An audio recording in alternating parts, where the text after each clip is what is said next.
All right. Good morning, good afternoon, good evening, everyone out there in Steelers Nation, and welcome to episode number 17 of the Steel City Insider Podcast. With me, I'm one of your hosts, Jeremy Ritz, alongside Jim Wexel. Jim, Happy New Year, Happy 2022, and happy Ben's final game at Heinz Field with a victory over the Browns. Thank you to all of that, and same to you. We have a packed show today. We're going to cover that big historical game for the Pittsburgh Steelers. It was a unique environment at Heinz Field, filled with emotion. It was a win. It kept them in playoff contention, however flickering and dim that candlelight may be. But the more important story is that Roethlisberger goes out with a win at home. We're going to get into that. We're going to get into Najee Harris's big game, TJ Watt's big game, really the overall pressure. And hold on one second, Jim. I'm getting a call here. I think the Steelers got another sack. So I think they got 10. So pardon that interruption there. We're going to get into all of that today. But before we do, just want to take a second to thank all the viewers and listeners out there. Thank you for sharing this podcast with everyone. We have a lot of fun doing it. And we're excited about the show that we're going to bring to you today. But Jim, before we jump into that, how was your New Year's? I got my rest. Let's put it that way. That was my New Year's. I got my sleep. Like this Monday night game, screwed me up. But last night I went to bed at 8 o'clock, so I was ready for your show. That's why I'm so chipper today. All right. New Year's. How was your New Year's? New Year's was good. With three little ones, there's no staying up till the ball drops. I think I was in bed at 9 p.m. New Year's night. So I'd like to say, so you stayed up a little later than I did then. Yeah. All right. But big game to get into here today. We're going to start with Roethlisberger. Obviously, it's his last game at Heinz Field. Win out with the win. Wasn't the best performance statistically, but that didn't matter because just the energy of the stadium was something that was incredible. If you've followed the Steelers, if you're a fan, I don't know how you couldn't be moved to emotion. And Jim, not just the performance of Ben evaluating how he played in the game, but just the overall feeling and scene. How did you interpret or how did you feel about Monday night's game? It might be best to read my column, just my opinion. I pretty much poured it out there and I don't have much left. I don't give a shit anymore. They got to move on. That's the question I have. What do you want to know about Ben? I mean, after the game, he was cool. Family stuff was cool. The fans gave him a farewell, and it's a mediocre team, and we're all excited that we had something to cheer about. Everybody had something to cheer about. And I don't mean to damper all of that, but it's been beat to death. I mean, it's one player, and big tribute to me. I could talk about Ben on a Ben show later, but there were a lot of things that I liked that you wonder, has this Steeler team moved from bad to a little above average, maybe, with some of the moves that have taken place? How are they going to get back up? I was, we were with Roethlisberger after the game, and he had tears in his eyes, and they would come and go, and all of us felt the same way. And you're like, man, how's he going to get back up? Because I felt the same way. When was it? When they had a Thursday night game, and those guys were shaking their head. I don't know how we're going to get up for this. And they didn't. They got killed in Minnesota. Mm-hmm. So I'm a little worried about this one because there was a lot of emotion spent on a Monday night. Mm-hmm. But this is Roethlisberger's actual last game. I think he'll get up for it. Maybe want to start. Maybe they'll score in the first quarter this time. Hey, maybe. I'm sorry. I'm a Roethlisberger out, to tell you the truth. And I could see that it has been beat to death up to this point. It's Wednesday, but you're right. It has received a ton of coverage. And just looking at his actual play in the game, really, I mean, he threw the ball quite a lot, over 40 times. The passing yardage wasn't there. The statistics weren't there, but it was enough to get the job done. Why do you think that they were limited so much in the passing game, not being able to push the ball down the field? Now, I know they were able to have success in the running game, but I thought they'd maybe have a little bit more success attacking down the field. Well, so did the Browns, and that's why they stayed in their cover two. Their two safeties were out. And then I think another one got hurt in the game. Mm-hmm. So they were wary, even though there really aren't any Steeler deep threats. As much as Deontay Johnson and Chase Claypool want to believe they are, they really aren't. Deontay Johnson could get open, but he can drop the ball too, and he's easily tackled and he fumbles. Chase Claypool can't stay on his feet, and he's not as great as he thinks he is. So there are issues downfield with them. But the Browns, to Najee Harris's everlasting thanks, kept their two safeties back, and that in the RPO world means handoff. And it looks like they got a little run game coordination going on with Chris Morgan as the O-line coach. So that all is exciting. Now they can take advantage of the cover two safeties instead of, the so many teams press at the line for the short stuff and put one guy deep because they're not afraid of any of these Steelers receivers.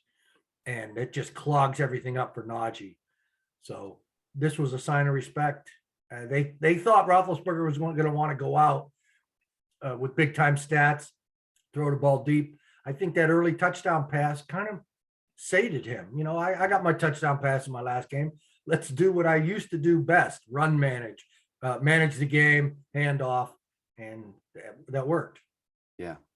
And speaking of the running game, wow, what a difference a change in offensive line coaches makes. And not to say that we can attribute the improvement completely to the shift to Chris Morgan from Adrian Clem, but wow, I mean, we're not going to deny it. Yeah, we're not going to deny it. Push. We saw push. We saw the defensive line getting moved backwards. Is this something that's going to be sustainable against Baltimore, or do you think this was a fluky thing? We'll wait and see. But you can't deny that Chris Morgan had to have had an effect. Let's just run with that. And let's just, as Tomlin is. Tomlin was excited at his press conference yesterday. And now let's see how we do against the Ravens. I would like to know what Tomlin knows about game planning and what Morgan had to do, because we've talked about the run game coordination and how much they've missed Munchak, and a guy like Dick Hoke, a running backs coach who would look at an offensive coordinator and say, we can't block that up. Mm-hmm. So you would hope that Chris Morgan had some of that savvy. He was the line coach of Atlanta when they blew that Super Bowl to Tom Brady. He was the O-line coach. I don't know how much he had to do with blowing that game. He probably wanted to run the ball a few more times, like the whole world did, who's rooting against Tom Brady. And you can't deny the change in center either. Yeah, and that's another. We don't know. And hey, wait! I don't want to deny what Najee did, because Najee looked better running. I complained about him last week that he's not as explosive in the open field as a first round pick should be.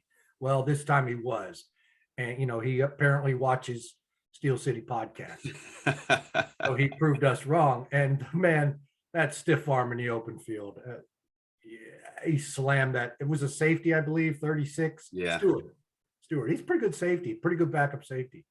Slammed him with that straight arm. That was beautiful. So Najee ran well.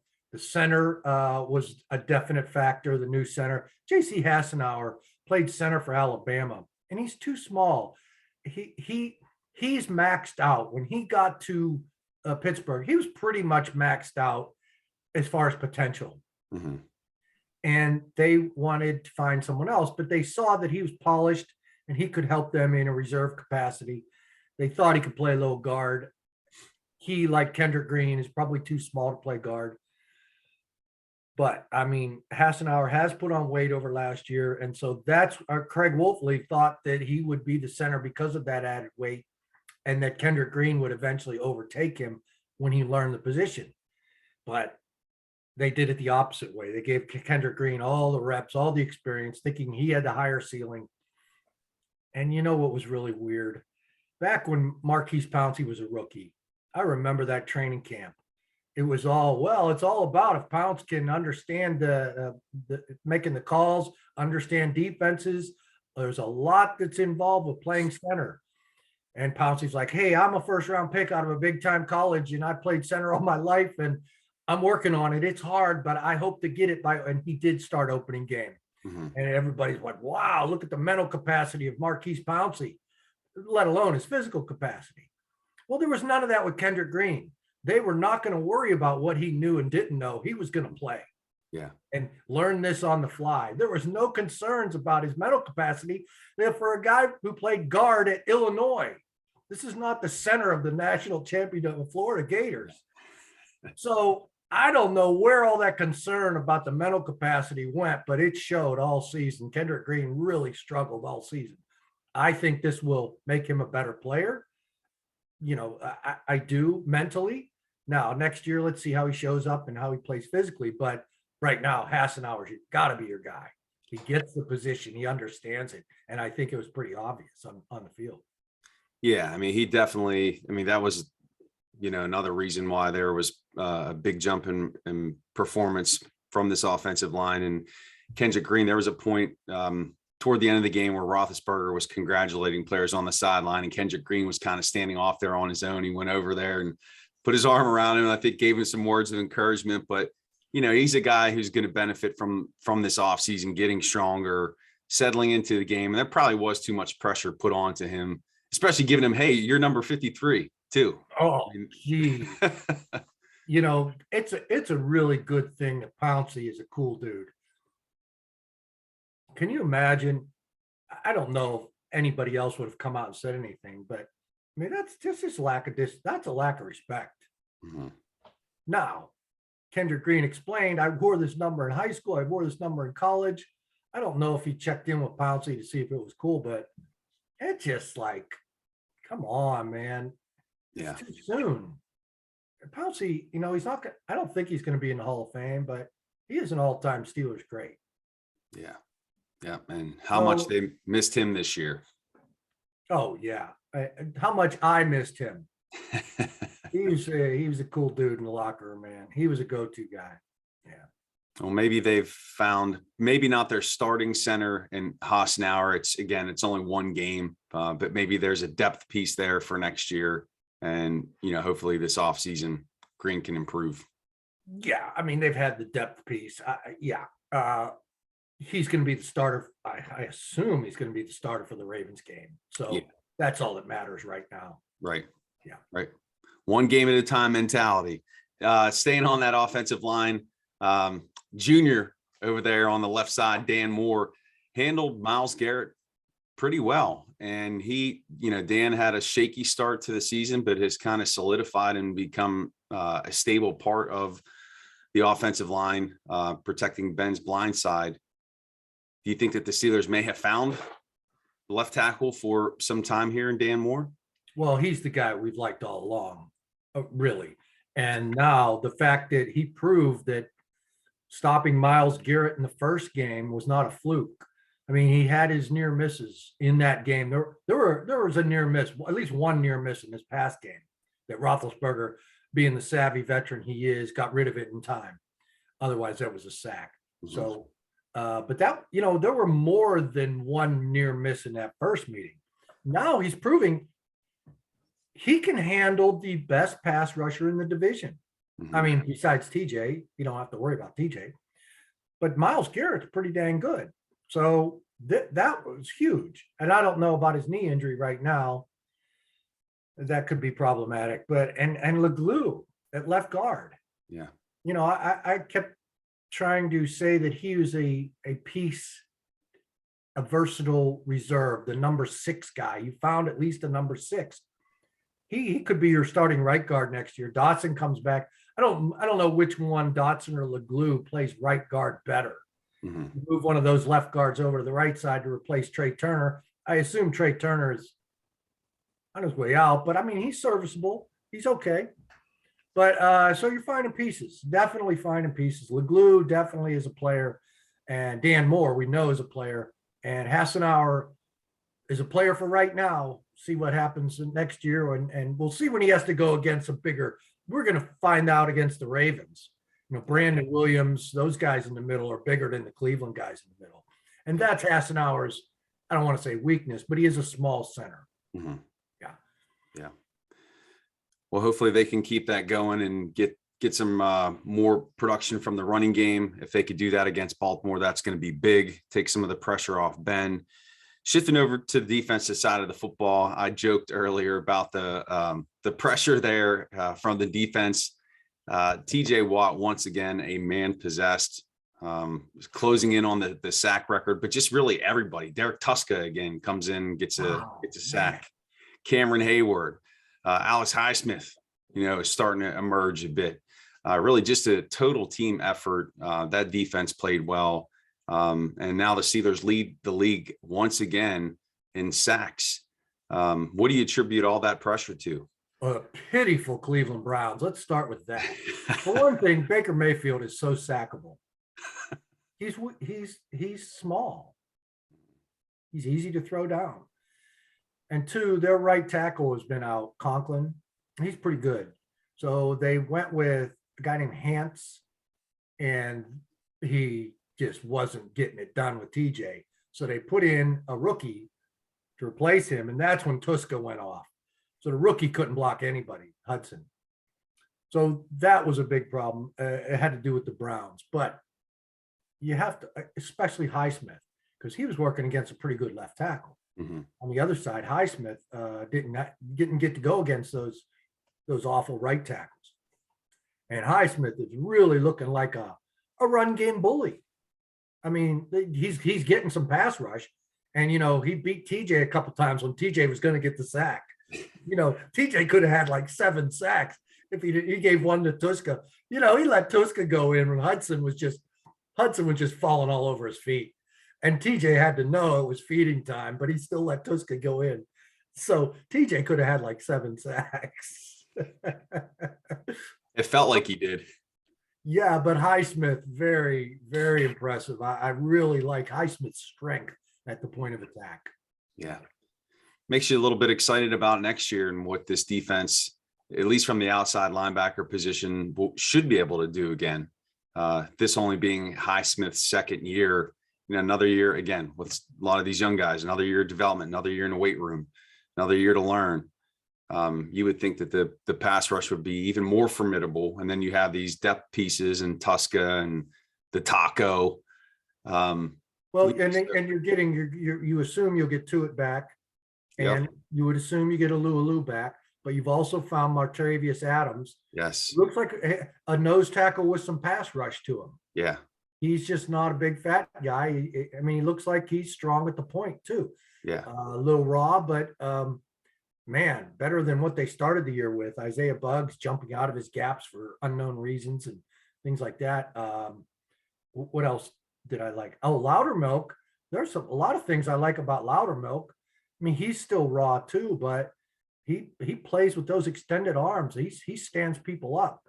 So when, hopefully Tuitt comes back, then you've got some real depth with Loudermilk. You don't have to draft 12 guys that we thought a month ago they would have to draft 12 linemen on each side of the ball. So there's some pieces coming together, and even the linebackers, I think they realized that you need a boss in the middle. You need someone coming downhill like Spillane just to blow stuff up, even if he's going to get beat in coverage in the very next play for 25 yards.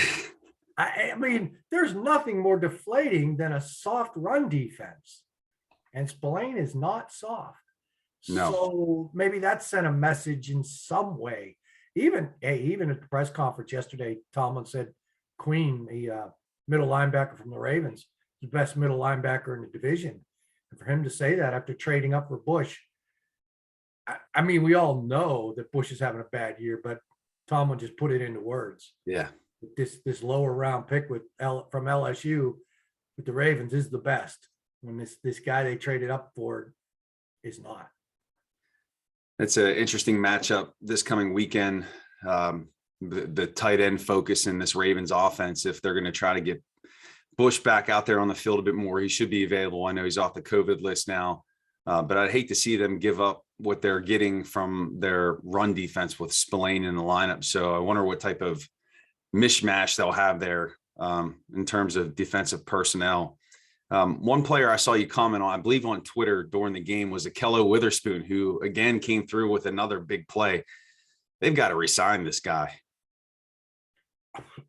What's his market value now? Is he out of their league now? I mean, because you wouldn't think of Hayden's coming back, and I love Hayden. He is the second oldest player in the team. He was breaking down this year, and he's playing a position where you can't break down physically. Excuse me. So, yeah, Akello Witherspoon could be a guy, definitely. And I was interesting to hear Tomlin say that he was asked, why is it taking you so long to play Witherspoon? You know, he played at first, names, and I forget the dude's name. Oh, what was the dude from Central Florida? Oh, Pierre. James Pierre. How quickly we forget. Yes. Remember, he was next year's starter? Yes.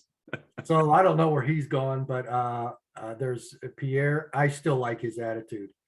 And Justin Lane is, those guys are special teamers. And Tomlin explained that Witherspoon didn't get a hat because he's not a special teamer. And when you can play special teams, that opens up your availability to play defense if someone gets hurt in game. It's the old James Harrison story. That's how he broke in. He could play special teams, but the second stringer behind Joey Porter, Alonzo Jackson, couldn't play special teams. So he was down that day. So when Joey Porter got in that fist fight in pregame and got ejected, they had to play the guy who was active for special teams, a kid named Harrison. He went on one of his wrecking ball games, and we never heard from Alonzo Jackson again. But Witherspoon was available because Hayden went down for a month. So they had to activate him, even though he can't play special teams. And now we're seeing it all come together. Witherspoon's their leading interceptor, 3. Yeah. And limited time too. And I think that's the thing. If you look at the track record of this team drafting cornerbacks, and I know they're a team who likes to build through the draft, they can't seem to get it done at the cornerback position. For as much success as they have drafting wide receivers, it's the opposite end for corners. So I think they're best served if you have somebody in-house. It's going to cost a little bit of money, but it shouldn't be an exorbitant contract. But you spend if you have a guy who's familiar with the system, and especially if you're not going to be re-signing Hayden. I think it's the smart thing to do, but we'll have to see how that plays out. Let me add this about Witherspoon. I interviewed him, and I was turned off. He was passive, and he was talking about what he's going to do after football, getting into some medical field. And all the other reporters loved that. It was a human interest story, but I thought this guy's not a football player. And then that reputation came out. I heard from other places that he is kind of passive. And for whatever reason, he got a fire lit under him. That one game he had 2 picks. Minnesota. And he hasn't run to the end zone for the team photo since he did that with the first pick. Kind of embarrassing when they were down 29-0. So there was a fire lit under him, and perhaps it was Tomlin, and perhaps this guy really likes Tomlin because he's bounced around a little bit. Mm-hmm. There were high expectations for him. You can see why. Yeah. The tall, rangy cornerback. So maybe he really likes Tomlin and will sign and stay here. Nobody likes to move, right? I mean, I know these young players, they want to follow the money, but for a little less money and you don't have to move and you like your coach and you get your system, sometimes it makes sense to some people. So maybe it'll make sense to him. Well, and also too, just seeing that environment and what the fans of Steelers Nation could do. I mean, that was, I wasn't there physically, but I've been there before some pretty big games, the AFC Championship game against the Ravens in 2008. That place is a special place when it's rocking. So I'm sure those players that was an experience for them too, especially some of those younger guys. That's an So, excellent point, because now everybody can say, wow, this is what it can be like if we win a little bit. yeah. You got lucky and got a taste of it at 8-7-1, because it was an aberration saying goodbye to Ben. But that atmosphere can return. Oh yeah. Yeah. And so there's something to work for, kids. Man, that was special for sure. And then I didn't get to hit on this last week, but I did want to bring up the punter, Corliss Waitman, who has been their best punter. Yeah, wow, steady. He should have got that ball blocked in the end zone. And it made me wonder, maybe that's a flaw. Maybe that's what's kept him out. Maybe he takes an extra step or whatever. It takes him too long to get rid of it. He should have had that ball blocked in the end zone. He got it out. He was athletic. He's left-footed, which coaches like. It gives a reverse spin, and punt returners don't always see that. So they like a left-footed punter. You might get a fumble at some point because of it. Man, you hate to lose your job over the death of your father, like Presley Harvin, but things are things. Corliss, I liked him at camp last year, and I kept Barry. So I liked it. I think he's your punter. I think you found a punter too. Yeah. I mean, he's steady. He's consistent every punt he's had. I know it's only 2 games, but I'd imagine he'll get to go against Baltimore again. And worst case scenario, he comes into camp with Harvin. There's a competition. Yeah. It's a good problem to have. Yeah. It's a good problem to have. So, well, I think that's the first time we really went in depth on punting on the show. Jeremy, I feel so bad because you wanted to go in depth on Ben, and I kind of shut that down, and now we're going in depth on the punter. But I know more punter than Ben is not what you expected today. Hey, this is the insider though. That's where we go. We take you inside where other places don't. Let me just say, really, if you do want my heartfelt feelings on Ben, and there are a lot of them, read my column, Just My Opinion. I made it free this week. We have a subscription site. So really, you can go there. And I liked how the column turned out, and it seems like the readers like it too. So I'm emotionally tapped on that topic. So I apologize. I did read your column, and the story was quite entertaining about your interaction there with Roethlisberger in an establishment. So if we were to talk more about it, it would become more entertaining. One of the guys who was there, I'll give you this. And this is probably for only people who read the column and know what we're talking about, but Ben and I had an exchange in a bar that wasn't pleasant. And it turned out fine. The next day he apologized. But I was there with Brett Kiesel, and we were watching the baseball game, the Pirates. And Ben was with Kiesel's buddies at the bar gambling, some kind of coin game, I don't know. And I left them because I like Kiesel's buddies from Wyoming, and I left them, and I'm sitting down watching the Pirates with Kiesel. This was during training camp at Latrobe. So it was August, and it was when the Pirates were really good, but they needed a cleanup hitter. And I said to Kiesel, man, this team needs a cleanup hitter in the worst way. And that's when Ben turned to me and said, you're the most negative sports writer in Pittsburgh. And so then a week later, the Steelers trade for a cleanup hitter. And then they went to them one in that big playoff game. That I forget the guy's name. I think he was a right fielder, but they traded for a first baseman too. I think Maurer, but they did trade for a 4th and a 5th guy. So I was right. But I asked the Wyoming guys the next day, I said, why did Ben get so angry like that so quickly? He goes, he just lost $100 to us in a couple coin flips. And I said to him, we're beating you like Flacco. And he said, that's when Ben turned to me. The dude doesn't like to lose at anything. $100 to him is nothing, but he just doesn't like to lose. Mm-hmm. Then you call him Flacco on top of it. Oof. And then there's a sports writer nearby that he can take it out on.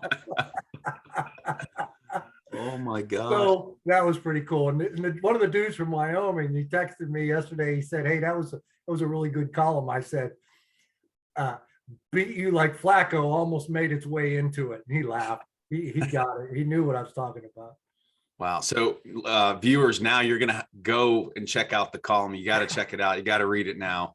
It's a great piece. And you see, that's what you get here on the podcast. You get those insider moments that you're not going to get anywhere else. But great story. But like you said, Jim, it's time to move on because they're heading into Baltimore, a team that's 8-8. We don't know if Lamar Jackson's going to be out there, but as we've been asking at the end of the show all year, where do the Steelers go from here? Do they get into the postseason? Is 9-7-1 a successful year for this team? I know that they need the Jaguars to beat the Colts in Jacksonville, which if you look at the past 6 games in Jacksonville, the Colts have lost. They've been 0-6. So never say never. They need that Oakland and Los Angeles game not to end in a tie. So stranger things have happened. Where does the team go from here? So the Colts are 0-6 in Jacksonville? The last 6 games. Okay. Often that has to do with playing in the heat down there. I know that's Pittsburgh's problem. And, Indy's an air-conditioned team too. So, I got a feeling that the Steelers are going to play hard. It's going to be difficult because 2 things. Baltimore has revenge. And boy, the Steelers are just awful on the road. There's something to it. Might have to do with their center. And now they've got a polished signal caller in there in the pivot. And that may help them on the road. Kendrick Green can't hear. It's hard enough for him that he can't understand really perfectly what's going on, all the noise. I think Kendrick Green may have been a part of the problem on the road, but you can't deny that they really suck on the road. Really bad, really bad. So there's that. And then Baltimore has revenge. Whether Baltimore won't care, they don't need this game. They're out of it. The revenge factor gives them some care potential. Now, the Steelers should care a lot more, right?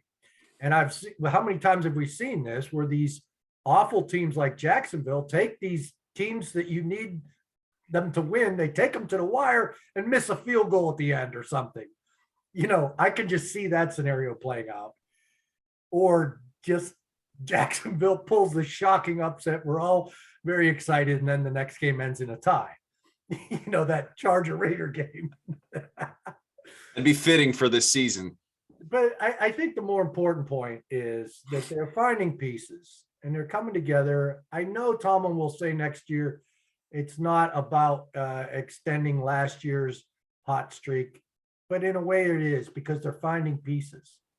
They're finding answers. This was a total rebuild that they never admitted to, especially when the defensive linemen start going down. So they found some linemen and they found some pieces, and that's exciting. And that's I'm just going to take that as my positive. I'm not going to worry about them making the playoffs. Yeah. Because again, I'm working on a book and I need this season to end anyway. Well, I'm hoping they can keep it going. I think in order for them to win in Baltimore, they're going to need another strong performance from the offensive line and the running game. If it's all on Ben, I don't see that ending well, but I'm curious to see if Lamar Jackson's going to go. Why risk him to injury? It might be that Tyler Huntley, their backup, who's in there. But frankly, Jeremy, I don't see a difference in those 2 quarterbacks. I think Tyler Huntley's pretty good. He's played well. Yeah, he has played well. He's not the magic man that Lamar Jackson is, but Lamar really hasn't improved as the passer that I thought he would. Mm-hmm. Beginning of the year, I was saying again, what a mistake it was to pass to Lamar Jackson. Then you watch him as the season goes on, and then Huntley's doing the job. Yeah. Huntley's a tough character. Yeah. So I don't know that it matters. Well, what does matter is at 1:00 on Sunday, the Steelers get a W, finish 9-7-1, and then let's go Jags. Let's go Jaguars. Let's get that W, beat the Colts. Here's what I'll say about the Colts.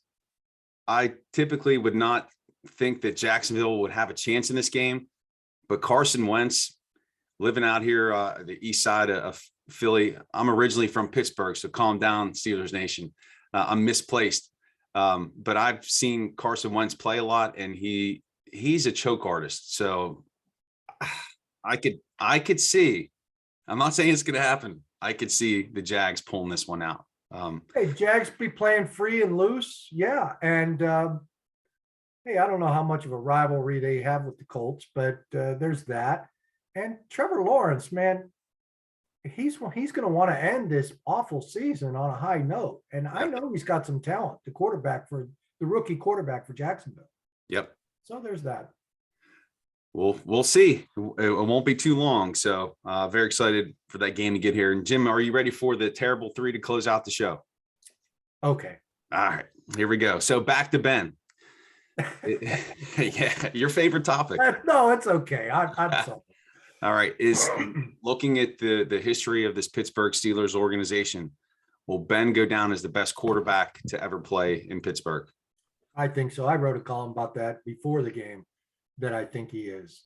You know, Bradshaw was magnificent. What an athlete. Wow. But it took him a long time to get it rolling.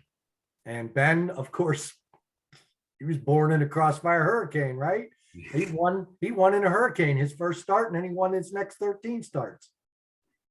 And yeah, he'll be remembered as the greatest. Yeah, I believe. I know Bradshaw won 4 Super Bowls. Hard to take away, but that was quite a team all the way around. And Ben will go down as the greatest. Yeah. Yep. Definitely a first ballot Hall of Famer. Next up, and we kind of hit on this a bit earlier, but was Adrian Clem just that bad? Or was the rushing performance against the Browns just a fluke? I'd have to be in those meeting rooms. I really don't know. It seems like they gave him more respect than I had assumed when they told him. He said, I got a job offer from Oregon, and they said, go now. I didn't know that Tomlin, this may just be for public consumption, but Tomlin showed a lot of respect to Clem after when he talked about it. And now he's very excited about Chris Morgan. They call him CMO. Chris Morgan is an experienced line coach and probably has better understanding of run game coordination. So I like that. Was Clem bad? I don't know, man. Oregon offered him twice what the Steelers are paying him. So how bad can he be? Yeah. There's some things I liked about him. I liked his passion. I liked how he wanted them to be more physical. And I liked all of that, but it wasn't working. Yeah. Yeah. Just appreciating the improvement and hoping that continues here against Baltimore. And then the final question here, Jim, does Jacksonville beat Indy this weekend? Well, we talked about this a little bit. No, like I said, they're going to miss a 29-yard field goal at the end of the game. Darn it. Well, we'll have to look forward to 2022 season. And it's been a fun year, and hopefully that continues in Baltimore and that the Steelers find a way to get to 9-7-1. Jim, as always, great talking Steelers football with you. Listeners, viewers, thank you so much for supporting the show. Please continue to share with your family and friends. Hit subscribe here on YouTube. Give us a like. Push it out there. We appreciate it. We're going to blow this thing up. We're not going anywhere. We're going to continue to deliver to you, and we'll be back here next Tuesday, back on our regular schedule, and then we'll have to talk about what our off-season schedule will be. But Jim, I hope you have a fantastic week.